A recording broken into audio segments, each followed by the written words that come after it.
Today, you're invited to the opening of the newest, most exclusive sushi hotspot in all of Monstropolis.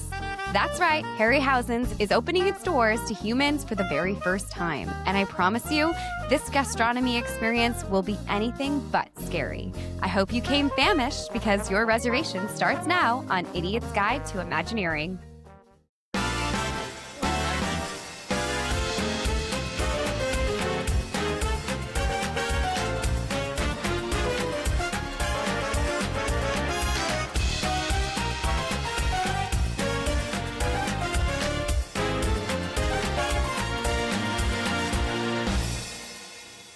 Hello, my dear Imagine Idiots, and welcome to Season 4, Episode 8 of Idiot's Guide to Imagineering. It's honestly scary how we're just blowing full steam ahead into the season already. And I want to thank you for listening and joining us today because you know I wouldn't have nothing if I didn't have you, listeners. Oh, I know. So sweet. And before we keep rolling on through the episode, get it? Rolling? We're doing a sushi hotspot? No? Yeah? Okay, yeah. Okay, I like it. yeah. Well, anyways, I'm very lucky to be joined by two of my absolute favorite Imagineers, Stephen and Jenny. Hello.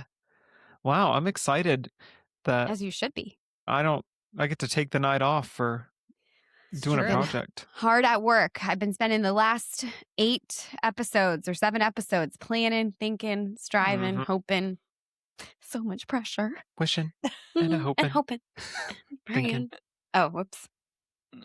Well, thank you for joining us today. And I want to remind all of our listeners that if you're not already, make sure to hit that follow button on Apple or Spotify or both.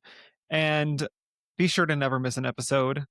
And also, I'm feeling a little down this week. Do you guys know why? Oh my God, why? Are you okay? Well, it's because I haven't heard from all of our listeners. I know. So if you are loving the show, please do not forget to leave us a 5-star review. It truly, it makes our day every time. We love your feedback and your support, and we also love giving you a shout out in return, and makes all of this craziness and idiocracy worth it. For sure. It does. Also, for all those newer listeners, we are officially on YouTube. So if hearing our magical, mystical voices just isn't enough for you, then do yourself a solid, stop what you're doing, and head on over to our YouTube page, click subscribe, and catch these lovely faces. We promise you, you will not regret it. No, you will not. All right, so I want to keep things focused on monsters this week, and this is a very weird prompt, but before Mike and Sully could find a new energy source, we know that children's screams are what kept Monstropolis afloat. So, since this means they most likely came into our bedrooms growing up, I want to know about the monster that lived under your bed. Oh my goodness. Whoa. And I'll go first, since it's a weird one. I'll go first. Okay. So I had a monster that lived under my bed, and I created the story for it that this monster would only come when he was on vacation. So he had a very strict schedule. He would only come between the hours of midnight and 3 a.m., which was hardcore sleeping hours for me, so that I never actually saw him. And that he would ask permission before leaving under my bed or out of my closet, because sometimes he switched his location. Oh. And so that was the monster that lived under my bed. He was very courteous. That's He had so a lot polite. of thoughts. Yeah. Yes, Wow. he was. What was his name? I'd like to think it was Mike Wazowski, but I didn't name him. He was too terrifying. I don't know what he looks like because we never met. He honored the rules of midnight to 3 a.m. Okay. on vacation. So yeah, Fair. that's who he was. So he's a man of mystery. Yeah. But respectful. I like that. Yeah. Jenny, did you have a man that lived under your bed? I didn't. I never had like a monster. I never even had like an imaginary friend, but I'd like to think that if I did have a monster, I think I'd have a friendly one because I'm a huge scaredy cat. I don't think I would have survived having a very scary monster under my bed. So I feel like I would have had like kind of maybe like a more of like a dopier kind of like goofy, maybe not all there, you know, like a like a protective monster. Yeah, yes, that's kind of what I picture I would have. Yeah. What about you, Steven? Did you have a monster under your bed? Ah, you have a monster here. You have one now. I have a monster right next to me, a Labubu, for those of you who can't see him. And he... More reason to go on our YouTube. Or she. So you can see. That's right. You can see. I don't know which one this is, but she sleeps with me every night. I know nothing about these things. Does that have a name? Labubu. They're all Labubu. Okay. Yeah, I think. But does she mean something? She means something, so they right? each have like their color is all like a different. I think this one's like, I don't know, happiness or love or something like that. But I think all of them are girls, and I think their name is, I don't know. You're asking the wrong person. Okay. But we have many in our home here. Jack Many in your home. Jack is a collector. Here's another one. He loves a Labubu. So that's my monster, because I don't think I had a monster growing up either. I had a younger sister. She was monstrous. So shout out to Kaity for scaring me weekly. Actually, one time, this is just another like nightmare experience. One time she taped a picture of the girl from The Exorcist to the ceiling above my bed, and I was like falling asleep and like rolling over and looked up, and that girl was staring back at me down. I screamed and woke up the whole house. So she really was my monster. My sister. I love that she was your younger sister. That Yes, your my younger sister was terrorizing me. That's true. All right. I love that. Typical Kaity move. What can I say? Well, now it's time for our Imagineering project of the week. Ooh. For those joining us for the first time, each week our team selects a project manager to develop a thoughtful, strategic proposal for a new or updated Disney experience. Our ideas are grounded in reality, taking into account current technology, existing park infrastructure, and the principles that make Disney magic work. While we're mindful of budgets, we're not bound by them, giving us the freedom to explore ideas that are informed, imaginative, and educational, offering a peek into how Imagineering balances story, design, and guest experience. This week's project manager is Kaity. Oh, schmoozy poo. Googly Bear. Happy birthday. Oh, Googly Woogly, you remembered. Hey, Sully Wooly. Oh, hey, Celia Willia. Happy birthday. Thanks. So, are we going anywhere special tonight? I just got us into a little place called, Harryhausen. Harryhousen's? But it's impossible to get a reservation there. Not for Googly Bear. I will see you at quitting time and not a minute later. Okay, sweetheart. Think romantical thoughts. You and me and you, both of us together. You know, pal, she's the one. That's it. She is the one. I'm happy for you. Oh, and thanks for hooking me up with those reservations. Oh, no problem. They're under the name Googly Bear. Oh, good idea. You know, that wasn't very funny. Oh, Googly Bear. What a man. What a man. From the very first moment I saw those chopsticks and that big old eyeball, I knew I wanted to eat sushi at Harryhausen's. Now, whether or not that would actually become a reality, it felt more like this would always be kind of just an idea for the show and to live and die here. But, my friends, on August 10th, 2024, my life would be changed forever. Billy Crystal came on stage at the D23 Parks panel announcement and sang the highlight announcement of the night for me. Monstropolis was coming to Hollywood Studios. Whenever I'm lonely and I'm feeling blue, I don't sit and wallow, I know just what to do. I come to this kingdom, 'cause Disney Parks, this is true. We wouldn't have nothing if we didn't have you. That's right. An entire Monsters, Inc. themed land was coming to studios. Fans have been begging for this, and it's now finally within our reach. And I will say I was there and witnessed this. I thought we were going to have to call the paramedics. I lost my voice. Hyperventilating. Yes. It was a full-on meltdown. It was a moment. Yes. I never thought Melt I would be in the same room as Billy Crystal, As the Crystal. let alone having him sing anything from Monsters, Inc. or anything with it. So it was quite a highlight of my life. Yes. And y'all were like broadcasting live, so I was watching it were. also. Yeah, I think it's saved. I in heard our your reaction. stories. It is. So you can probably watch it. hear me You can scream. hear it in the Yes. background. Yes. So that's a treat. Good to enjoy. Yay. Mhm. Another reason to follow us on Instagram so you can see that. Yep. But of course, within a couple hours of the concept art dropping, the internet had exploded with theories and ideas on what landmarks, what things from the movie were really going to make its way to the land.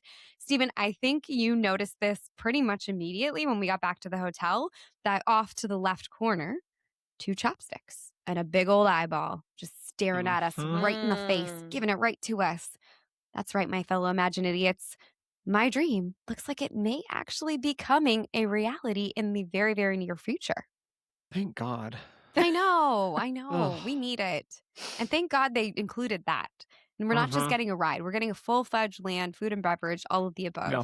It's necessary. So while Disney has not officially confirmed Harryhausen's is coming to studios, I think the fact that it's been included in multiple concept art releases, it's got a location, there's a very high likelihood I think we're getting this dining experience. I think you're right. If you couldn't tell, my idea for this week is exactly to imagine Harryhausen's how I want to see it. Yes. And this is my second time this season taking a stab at an idea that is already, in my mind, heavily in development. So I really want to compare the similarities when this comes to light. We'll see. And you're really good at this because you blew me away with the premiere story for Indiana Jones. There's so much pressure. I'm just going to leave. All right, we're going to have sushi. Bye, everyone. But I feel like when you're creating something that already exists in the movie world, you already have something that you better live up to. It's important to bring these touches from the movie and really build the world, make you feel like you've stepped right into Monstropolis and that you're eating with Schmoopsy and Googly Bear, which is why our Imagineering term of the week is attention to detail. So guests will already be expecting something the second they walk into the building. So it's really up to Imagineers to build a world that will bring you in as part of the story. So every piece and touch, like Stephen said on our past episodes, everything has to have purpose and meaning and detail. I may have taken the easy way out with this term because I think attention to detail is at the core of everything Disney does. So this is a pretty easy term to highlight and figure out. But I also think it's really what separates them from the other parks. I think a good example and a fun example of this is Galaxy's Edge. Obviously, we know this land's incredible. It's super detailed, immersive, all of the above. But I want to highlight one thing in particular. They have a no Earths rule. I don't know if you guys are familiar with that. I don't know this. But basically, nothing from Earth can exist on this world. So there's no mention, there's no like greetings and things. Like everything is very specific to non-Earth. And I never knew that. yeah, an obvious example would be their greetings. So they say the bright suns, rising moons, rather than hello, goodbye, or welcome, or whatever. So there's little things like that. And it's just something that's as simple as that, even greeting. It transports you to that world. And that's such detail and thought that went into that. And it brings you straight into the fantasy. That's a great example because, I've heard that, but I never had that tangible thought of why they were doing it. Yeah, to help build that story, to fill it on in. Yeah. And I also think this relates to the resorts, and I'll use an idiot's guide's favorite, Coronado Springs. Me personally, I love to take staycations there on random weekends. I don't even need to go to the park. Sometimes I'm just staying at the hotel pool. For me, that's enough of an experience to feel like I left Orlando for the weekend. Yeah. From the music, the lobby, the vibes, all of the attention to detail and thought that went into creating this resort makes me feel like I really have left town and I went to some sort of Mexican style resort for a few days to unwind. And that's the Disney touch of it all. So, I mean, I don't know about you guys. I just named 2 big ones that stood out to me, but is there something that you guys both think of when you think of the incredible attention to detail that Disney offers? I think every resort in itself is its own little mini getaway.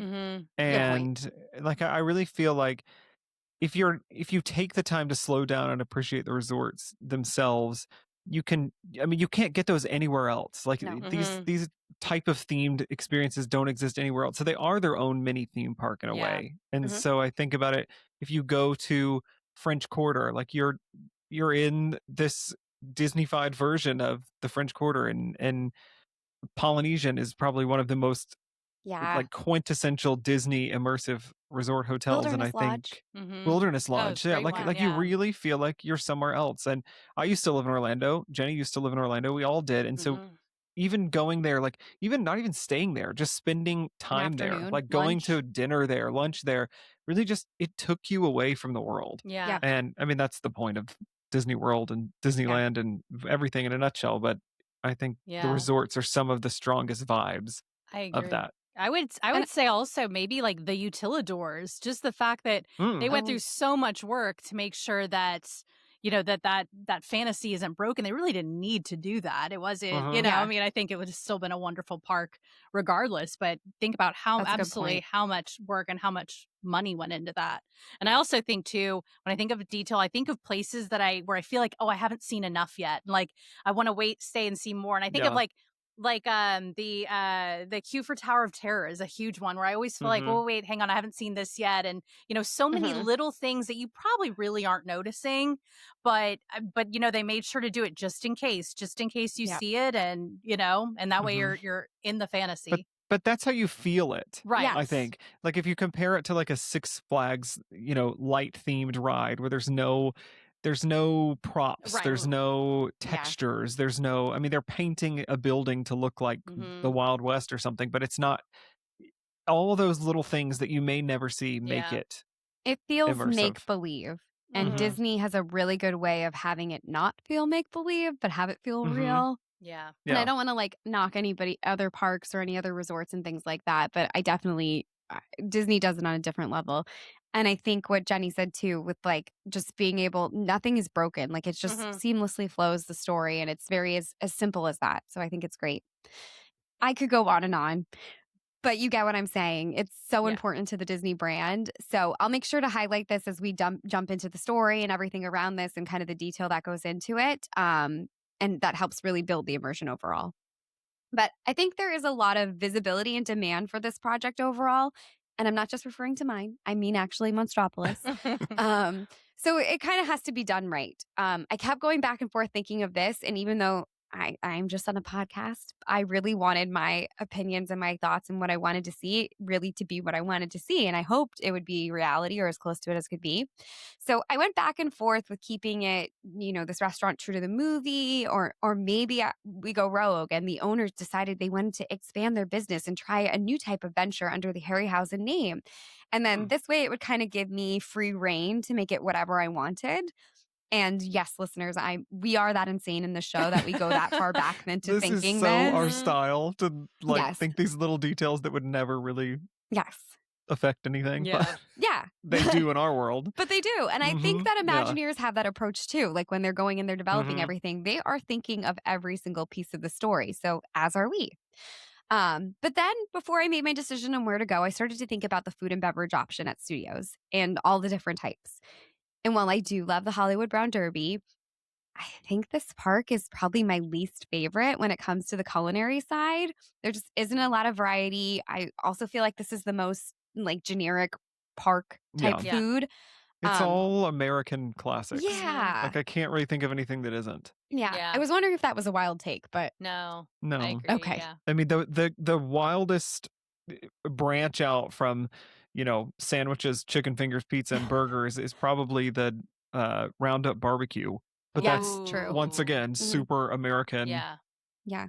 Yeah. I find myself always going to, I forget, is it not Breakaway? I forget what it's called. It's right in front of Star Tours. Commissary? No, it's the Backlot Express? Backlot Express. Yeah. No, it is literally they serve like charcuterie boards. They have wine and beer. The baseline bar. Is that what you're talking about? Yes, that's what it is. Yeah. Baseline bar. Yes. And that is where I find myself always going because I feel like it's not traditional park food. Like it's very relaxed. I can sit there and enjoy myself.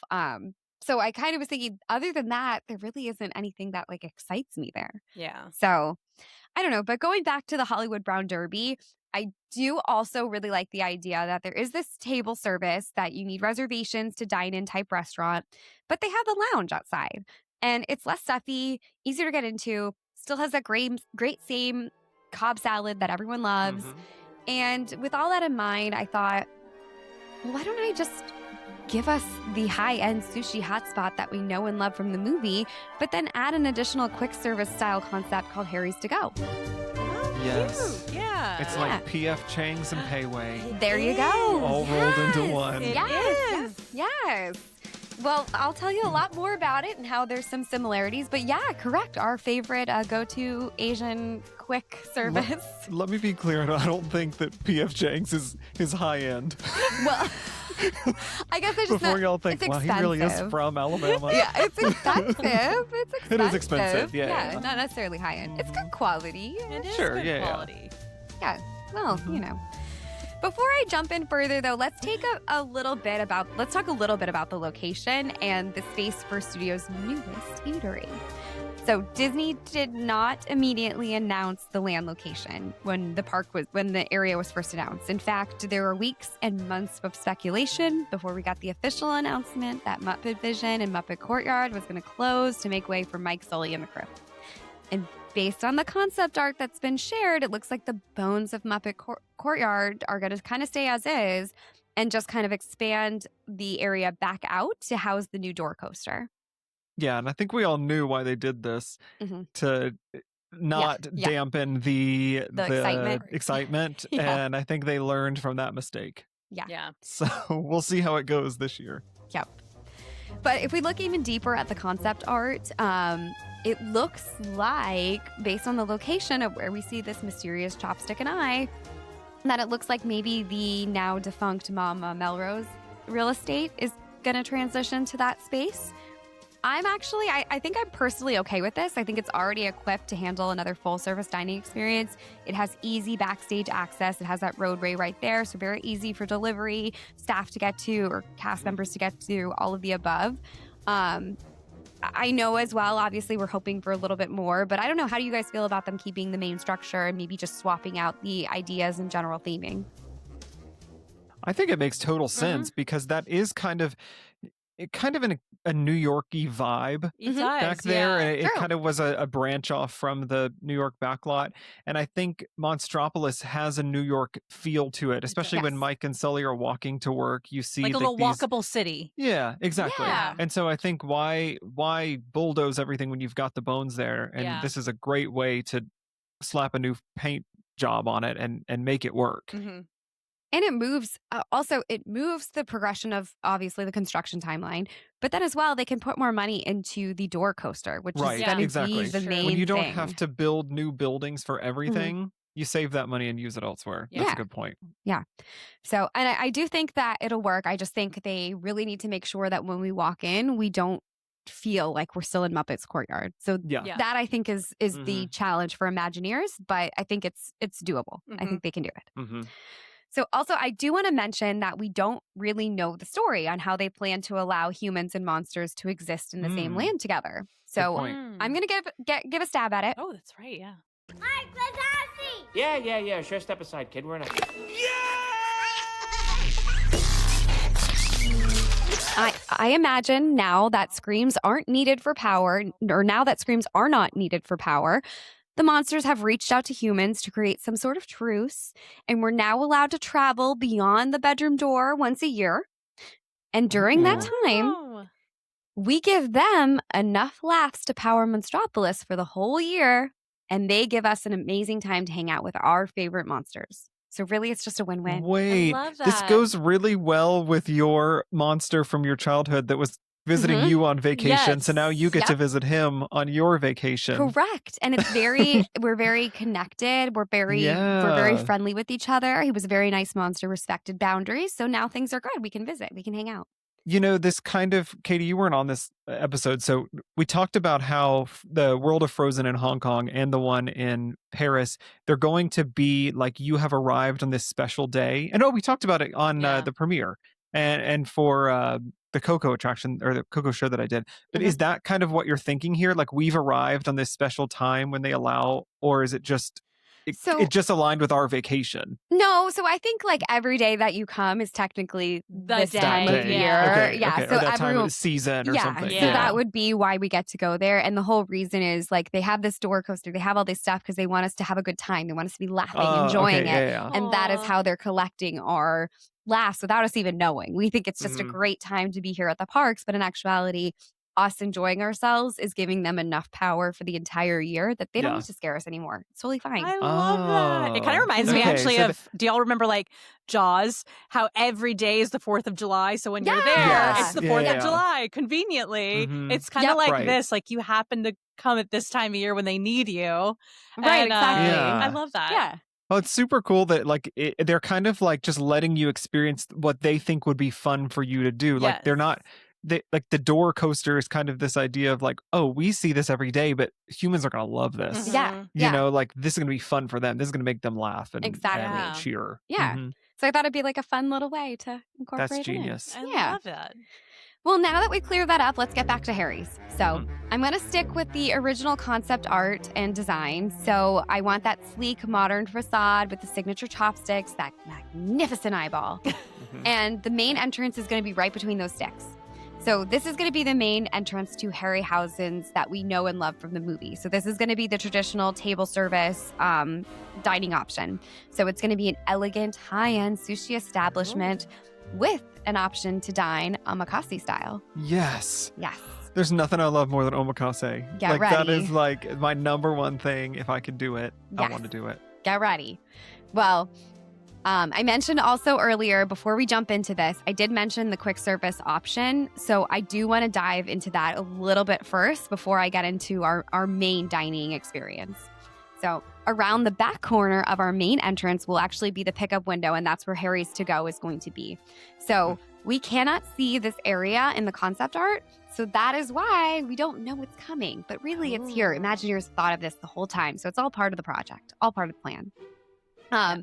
And this area is going to be facing the door coaster.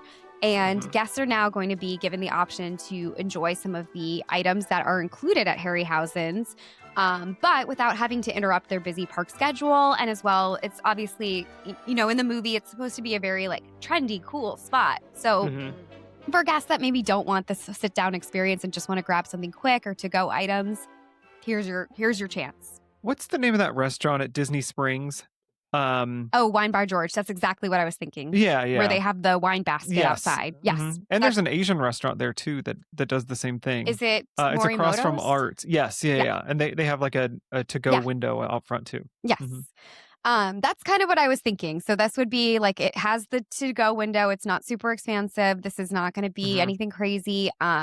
It's going to have the option for guests to actually dine in or to just take items to go, whatever they prefer. We built a patio dining area that's going to be completely open and outdoors, and it's built into the side of the building. So that's going to be on the second floor for that. So cool. It'll have a roof, so it's going to provide some very much needed shade, and it's kind of hidden, so it's not really like as out in the open, but it's part of the building. It looks like it's just any other balcony patio of a nice restaurant that you would see. And that's great because if you look at the concept art, that kind of square in front of the Scare Factory or Laugh Factory now, there's kind of no purpose to that corner that we know of yet. So it's giving it some purpose and some reason to go there and pull people away from other things. Yeah. And that area right now, well, when it was Muppet Courtyard, was closed. So we don't know anything that exists on the other side of what this building could be. So I thought it would be kind of fun. And it looks like in the concept art, like there is more usable space. Yeah. So maybe there will be something, on the first floor that expands out. I liked the idea of building it into the building and having it on the second floor. Yeah. Because then it provides the shade, and there's just not enough of that in the park. So anywhere we can get it, I feel like is a good view. And it also looks directly into the monster coaster, so you're constantly reminded, get me on the store coaster. Yeah. Yep. So if you choose to dine in, guests will be seated by a cast member, and from there, you will scan a QR code on your table and the items will be brought up to you by a cast member. So this is very similar to the dining setup that was done at, I think it's Pizza Moon at Epic Universe. Did I make Crater Face? We all ate there together. Yep, at Crater Face. Crater Face, as we called it. Yeah, it seemed very efficient. It was super easy for us as the guests to go in there and order from there. I felt like that was a very seamless transition. I don't know about you guys, but Stephen, when you were just here a couple of weeks ago, when we were trying to get dinner at Hollywood Studios, one of the most stressful things is trying to get a seat to eat Yeah. when you're eating in the outdoor area right outside of Rock and Roller Coaster and Tower of Terror, that whole area. Rosie's and Yeah. And it gets so busy and it's so stressful to find something and you have to split up and one person does it and people are eyeing you down because you don't have things at your table and why aren't you here? This was so low key, so easy and just very good. So I feel like this would be a very good idea of process flow for a restaurant of this size for this new area. Agreed. And then for lunch and dinner, like I mentioned, you'll be able to sample some of the full menu items from Harryhausen. So we'll have limited items like sushi rolls. So of course we'll have classics like the Sully roll, which is named after Monstropolis' hero. And this will be wrapped in blue soy paper with blue rice, shrimp, cream cheese, and ube flakes. Oh, the influencers are already in line. Yep. Yes. Oh, yeah. Yep. Yeah. Mm-hmm. We'll also have some omakase boxes to go, which will have different nigiri samples and daily special rolls, so you never know what you're going to get that time. And we'll also have some items that aren't featured in the full service menu option. Like you will be able to get like fruit sandos, egg sandos, different varieties of onigiri. And I thought it would be really cool to bring some of the unique options from Tokyo Disneyland that I really want to eat, like the Mike Wazowski melon bread. They also have those really cute mochi dumplings that look like the aliens, but instead they're going to be Mike Wazowski. Cute. All they got to do is change it to one eye. Exactly. It's easy. They're already green. It's their sister mochi. But I know what you're going to say. Like, I know, like, okay, we have enough Mike Wazowski. But you know what? I don't care. There's never enough. No. Those words don't exist to her. No, the limit does not exist. I'm shocked you don't have your Mike Wazowski sweatshirt on right now. Well, I thought about it, but the last time I got to record, I think that's what I was wearing. So I didn't want to have People like are gonna back think to she's back. always wearing They're it. like, I mean, I am. That's true. But Yeah. I don't need people knowing it. I wore it to a meeting the other day. As you should. Mhm. Let them know Yeah. who your main man is. Exactly.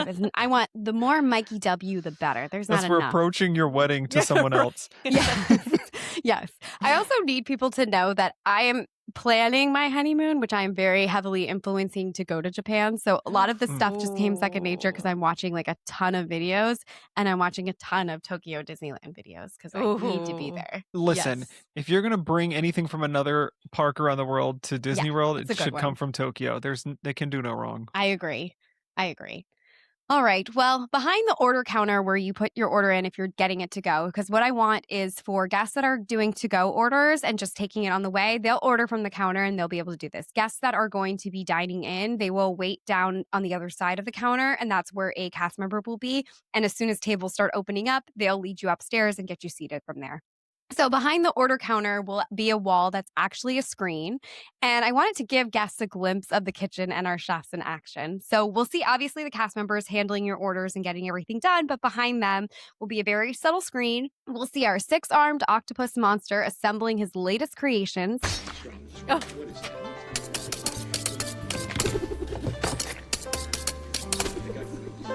There you go. Yep, there he is. As well as several other monsters, and they'll be there helping to cook your food and create some chaos. That's so cool.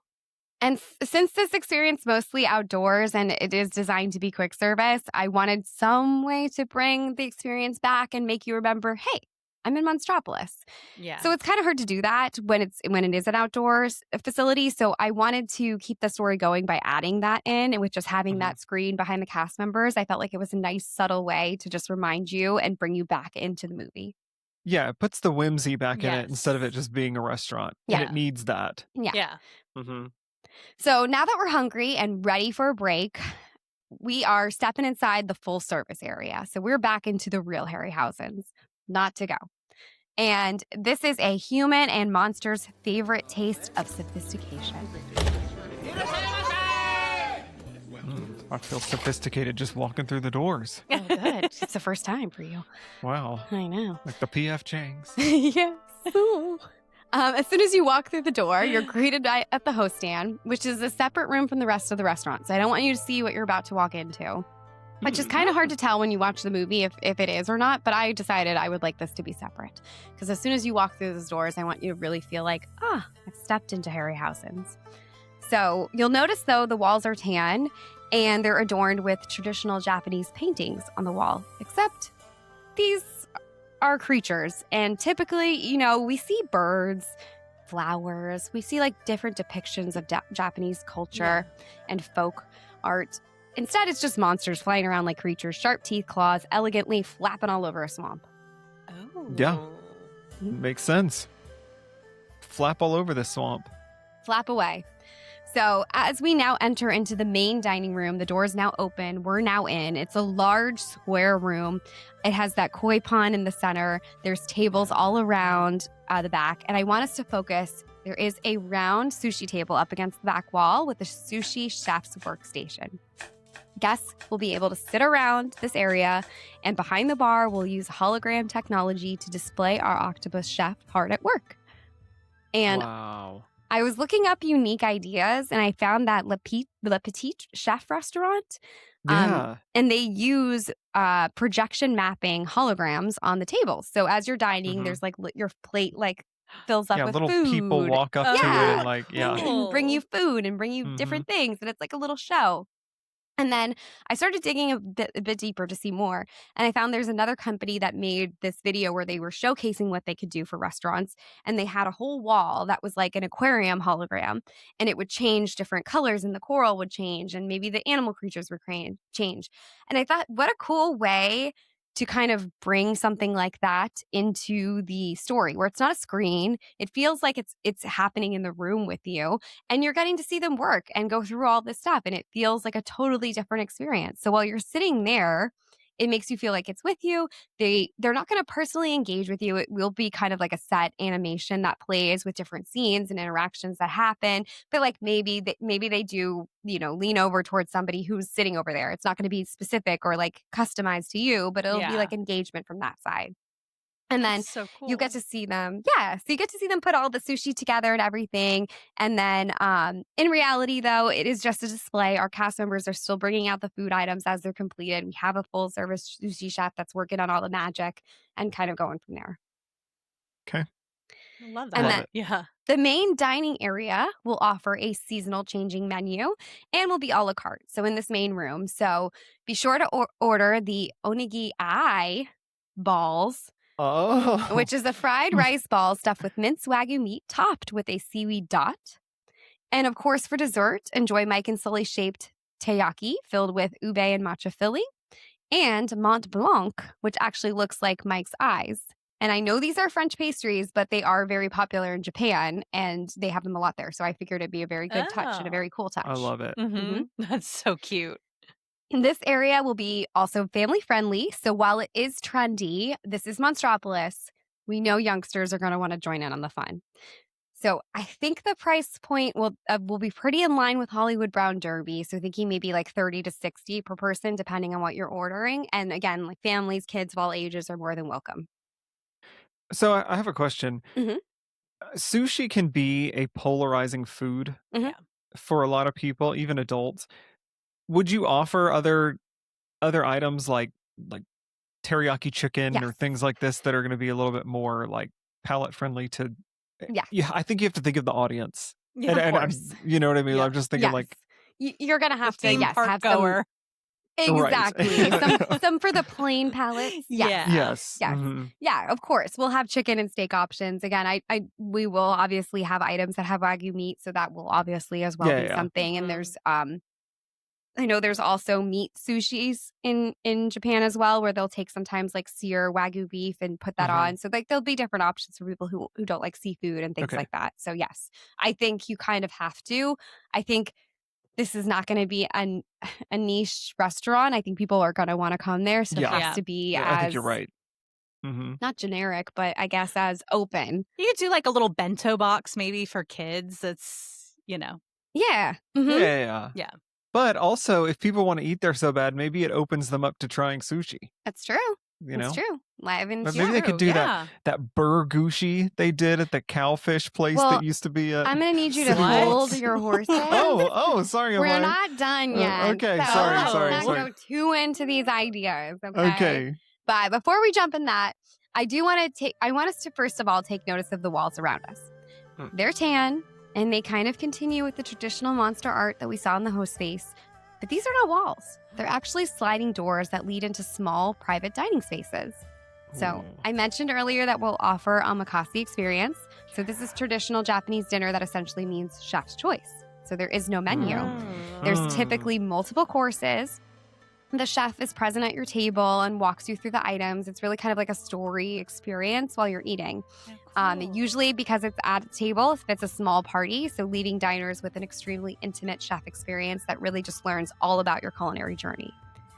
So this will be a separate reservation type dining experience. So we will offer 15 courses at a fixed rate of $199 per person.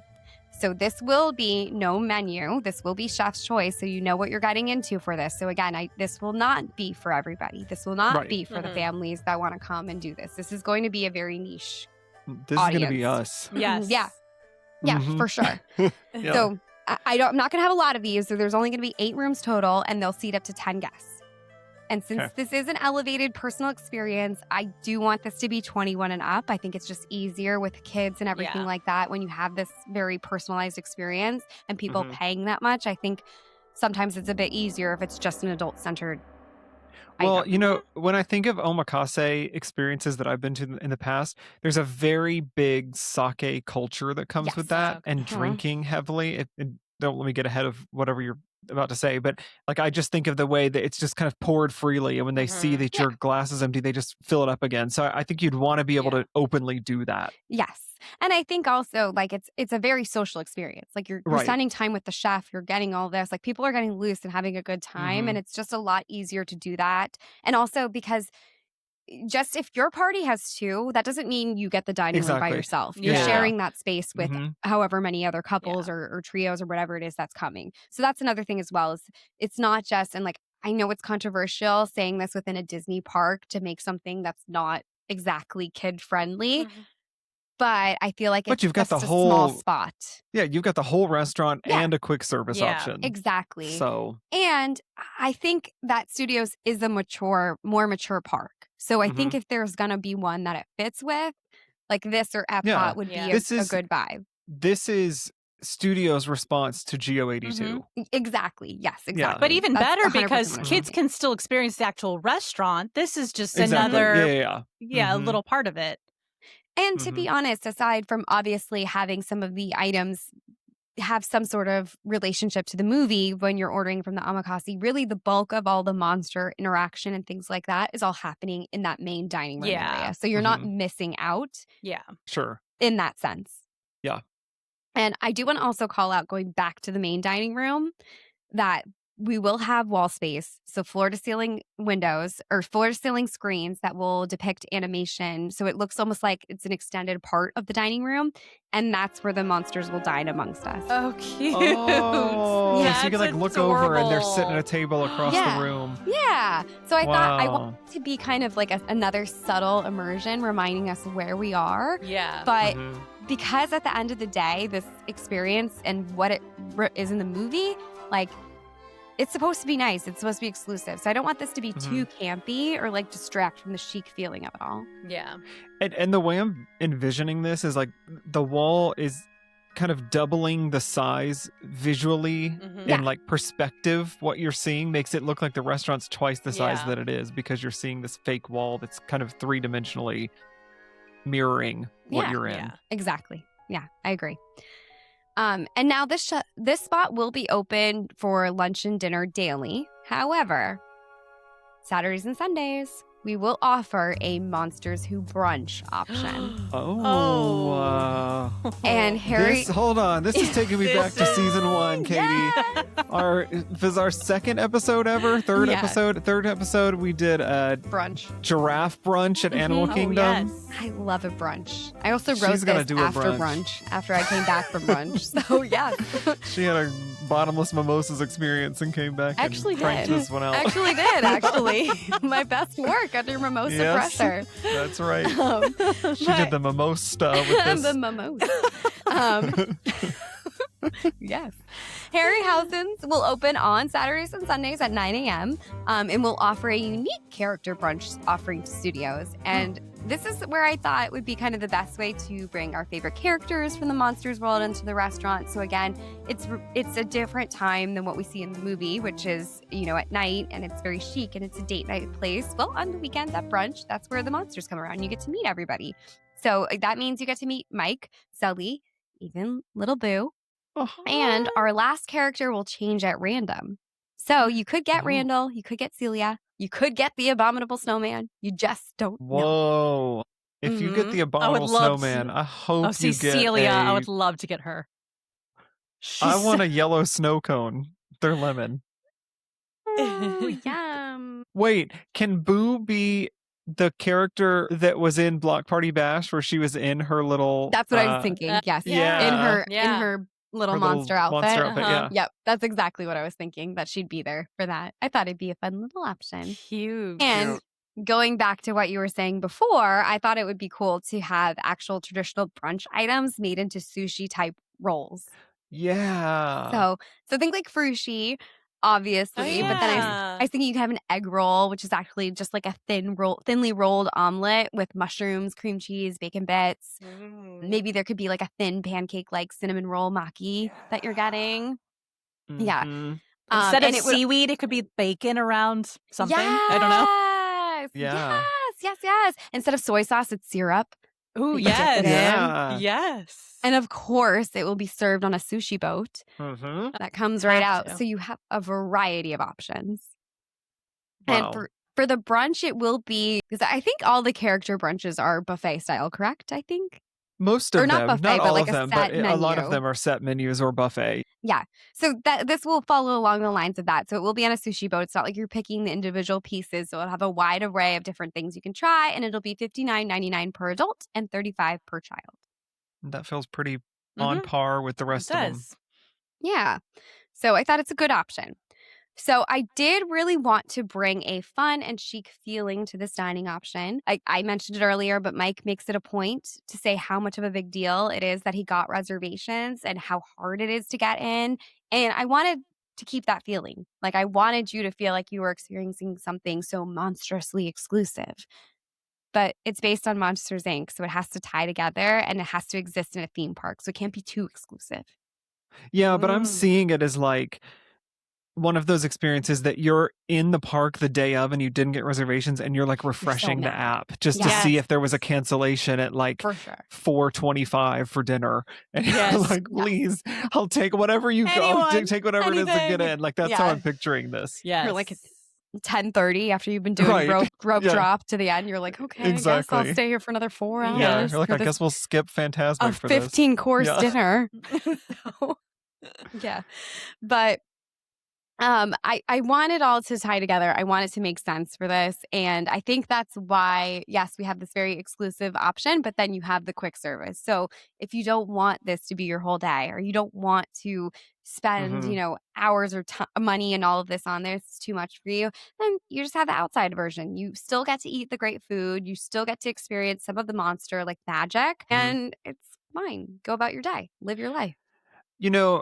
This to me is Epcot World Showcase level experience, which doesn't happen at studios. No. Yeah. I was thinking about that. Like when I really went back to thinking about the restaurants and things, I was just like, there's nothing that's just, it's just like elevated fast food at that park. It's interesting because I think of this as a really cool contrast of a land that's like super high energy and fast paced and colorful and loud. But I feel like the second you walk through there, you're immersed and you're slowing yourself down and just being a part of this monster world instead of rushing through it. Like you get to like have this kind of two-sided experience inside of Monstropolis. Yeah. I love it. I think my favorite part too is actually I love the screens that show the monsters dining too, because sometimes in these worlds, you can almost feel like you were dropped into an empty land where no one's around. But I like feeling like you're in their world and their life is still moving on around you while you're there with them. Like, I like the idea that, like, maybe they look over and, like, do, like, a side eye or something judgmental to you. Like, oh, my God, these humans are so crazy. They, like, on peek out of the vacation. booth. Yeah. Uh-huh. Or, like, they're weirded out because we're using chopsticks and they're using, like, their fingers or, like, tentacles and stuff to scoop it all in. Like, they take their monster phone and, like, try to sneak a picture of you. Like, that would be God, so funny. That would be really funny. Yeah. Like, oh, look at them. Look oh at my these gosh. weirdo freaks from Earth, wherever that is. It's like they let them in again. The It's that no time Earth of year rule. again. Oh, yes. Oh Well, my gosh. I also just kept going back to the detail and Galaxy's Edge no Earth rule. And I just, again, something so super simple drives home the point of the story, shows you the thought, the effort that went into this space. The space feels like it could fit anywhere, like it's any high-end sushi spot, but it's all those little small details like the monster art walls, the chef screen behind the order counter. Like those are subtle reminders that brings you back in. You're like, oh, right, this is that place from the movie that I've been dying to go to. Yeah. And Disney does attention to detail so well. That's why employees are called cast members.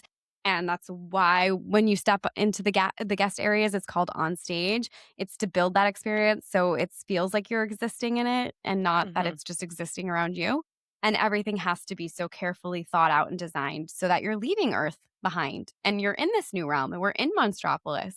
And I really wanted to pay attention to that when I created this dining experience. Yeah. It's really good world building. It is. Thank you. So whether you're to reference another, to reference Imagineering episode term. 2 of this season. I was waiting. What is it? Episode 2? Do you have the time mark on it? It was episode 2, 12 minutes and 36 seconds, I believe. Okay. I don't know. No, it is not. People it's probably just listen close to that, one. though. Just listen the whole episode while you're there. Yeah. So whether you're just springing for the omakase or grabbing some quick items before your lightning lane for Tower of Terror is ready, everyone gets to live their dreams to dine with Mike Wazowski. Okay, maybe that's just my dream, but you get what I'm saying. It's your dream, yeah. Yes. She's been dreaming that for 20 my years. Whole life. My whole life I've been wanting to eat with that green-eyed Before monster. the movie even came out. Yes. Mike Wazowski was under her bed. That was her monster. Yeah, that's that true. was my monster. The I just movie didn't is know his based name. on Katie's monster. I am Boo. Yes. She be Boo. I be booing. Well, I do want to end my project with a fun park map description. And if you're just joining us for the first time, this is where we sum up the creative intent of our project in just one sentence. So quick and easy, tells you everything you need to know, what you're going to see in a park map for this. So when I think of Harryhausen's, I see it like this. Monsters who munch go to Harryhausen's, a high-end traditional Japanese sushi and omakase option restaurant that offers a traditional on-the-go option so that parkgoers have a variety of options to eat as the monsters do. Monsters who munch I is love my new. that. I need Yes. that on a shirt. Like Yes. that's yeah. It's so cute. I love it. It's their go-to phrase.